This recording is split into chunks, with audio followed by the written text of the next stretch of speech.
Hello and Eve. My name is Sive Devlin and I'm a children's author. I write picture books as Gaeilge. This is my first book.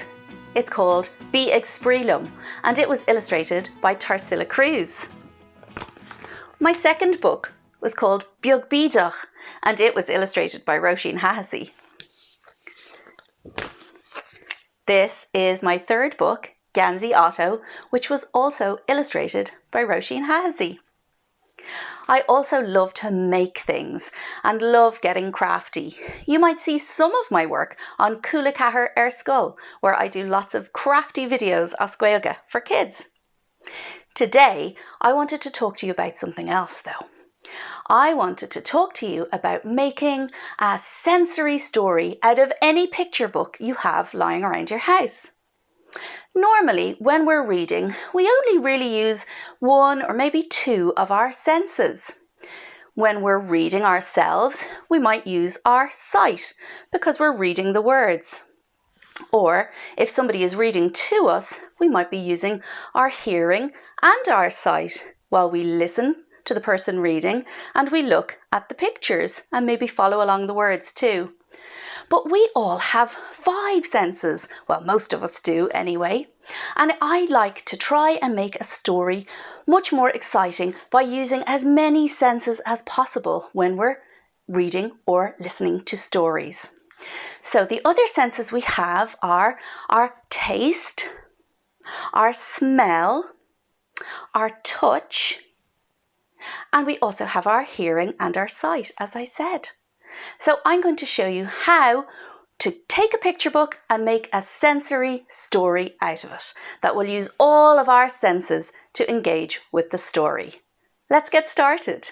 When you are choosing a book to make a sensory story out of, it's a good idea to choose a book that has great descriptions and beautiful images in it to use as inspiration. Today I have chosen Rain Before Rainbows, which was written by Smriti Halls and illustrated beautifully by David Litchfield. This is a story about overcoming tough times and looking forward to better times ahead, and it's a really gorgeous story with simple text and lots of beautiful pictures. The first thing you have to do to create a sensory story is to read through the book and find the pages that inspire you and that give good descriptions of interesting things that you can create a sensory story from.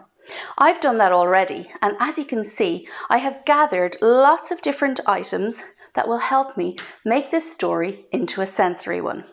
I'll show you the pages that inspired me and show you the things that I have gathered to make it a sensory story. You don't have to use things for every single page of the book, but it's a nice idea to have a selection as you tell the story. So the first thing I did was start on the very first page of the story, which is Rain Before Rainbows, Clouds Before Sun. So I knew already from the title that this story would feature rain. So there are a couple of things you can do to create rain. You can get a spray bottle and you can spray a fine mist, and that would be really nice to feel on your skin. But if you didn't want to use water around your book, you could make a really simple rain tube like this. This is made with just some cardboard tubes, some scrunched up tin foil on the inside and a few grains of rice, and it gives a lovely sound like rain. Another page that I found inspiring was this one, Night Before Daybreak, The Old Day is Done. I thought this story might be nice read, maybe by lamplight. Maybe you could pull the curtains and read it in a cozy room. This is another page that I found very inspiring.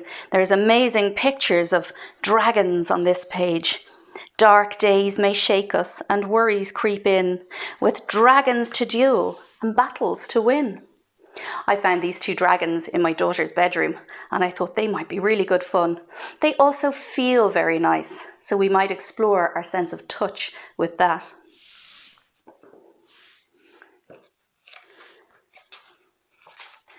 And this is a very exciting page in the book. Thunder will rumble and lightning will flash. The wind will start blowing and tall waves will crash. I thought this was a great page. So one of the things I did to create the sound of thunder was get a balloon and some conkers that I'd gathered during the autumn. And if you very carefully pop the conkers inside the balloon and then blow up the balloon, you might get a sound like this. And it sounds very like thunder. To create waves, I've just put some water in a bottle, and you can have fun sloshing that around. This one is lovely to look at, so we're using our sight, and it's also nice to listen to, but you can also see if you can make really big waves inside the bottle. The wind is blowing on this page too, and I found a fan that I found on my holidays years ago, and I thought it might be nice to see how strong a wind you could make while you're telling this story. So that's another one for touch. We've got hearing, we've got sight. Here's another lovely one for touch. This page was really lovely. Friends who will help us, courageous and kind. And I love how the little girl is hugging one of her friends here. And maybe you could hug a family member if somebody's reading it to you, or maybe you're reading the story with friends and if you like you could give them a hug, or maybe you could use one of your own special friends, your soft friends. Sometimes best friends like teddies and things have a very special smell to us too. So not only are we getting the touch, but we might also get the lovely smell.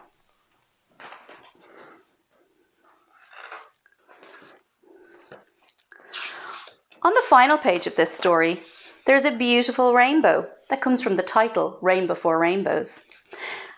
The only sense we haven't really explored for this one is, in this whole story, is taste. So this might be a nice thing to prepare for after you're finished telling the story.